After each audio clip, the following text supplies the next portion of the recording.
inulit ng bata, louder this time. Mr. President, can I have your watch as a graduation gift? Ang sagot niya, why? Why will I give you my watch? At that point, may sakit na ako. Wasn't feeling very well. Nandun lang ako, nakakatayo ako dun kasi nagkamot ako. Gusto ko, ang galing yung ulo niya ba?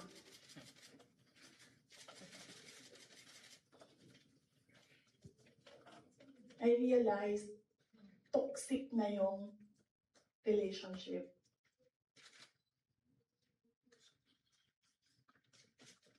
And it did not help na itong dalawang katabi ko, tumawa pa.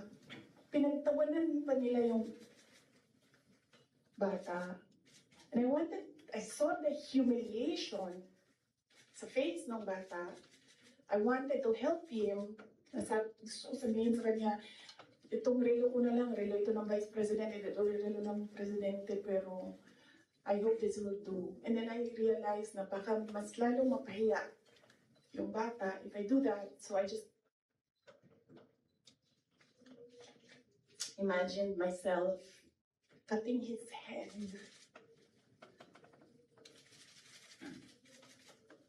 Gusto ko ganun din ang... All right. So is this the First of all, did you watch this whole video, Director Matibag? I've watched not the entirety of the video. Not the entirety, Yeah. because it's a long video. It's That's correct. almost 2 hours. But my question to you is this: is this the video where you based your finding that VP Sara said, gusto kong tanggalin ang ulo niya, imagine cutting his head off? Is this the one? Yun po. Alright. Yun po yung video na yan. And will you agree with, wasn't this press con heard by the general public? Opo. And didn't VP Sara say her statements in jest? Well, Speculative, Your Honor. The witness is smart enough and competent enough to answer. Nevertheless, Your Honor. Witness may answer. well, again, I will say I cannot go into the state of mind of the Vice President, and precisely the reason why do sa pattern of violence, kasama po talaga yan yung pag consider natin.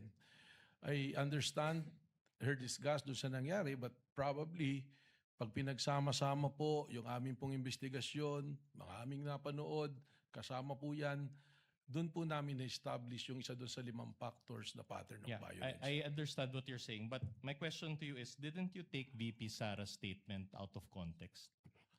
Mahirap po para sa aming law enforcement na yung ganyang mga statement ay aming pong babaliwaliin. Katunayan, alam naman po natin, kahit nga biro, halimbawa po, yung bomb joke nga po sa aeroplano, hinuhuli natin. It's a different thing if you're doing a bomb joke dyan sa aeroplano tsaka sa open field na kayo lang. So, Alright. sa amin po sa law enforcement, we have to give credence to that and i-process po namin. So at any rate, you consider this portion of VP Sara's statement to be grave and serious, to be a grave and serious threat based on the standards that you mentioned yesterday?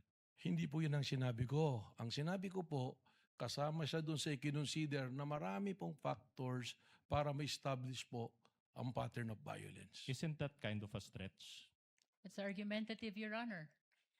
Argumentative. Move on, counsel. Nothing further, Your Honor. Thank you.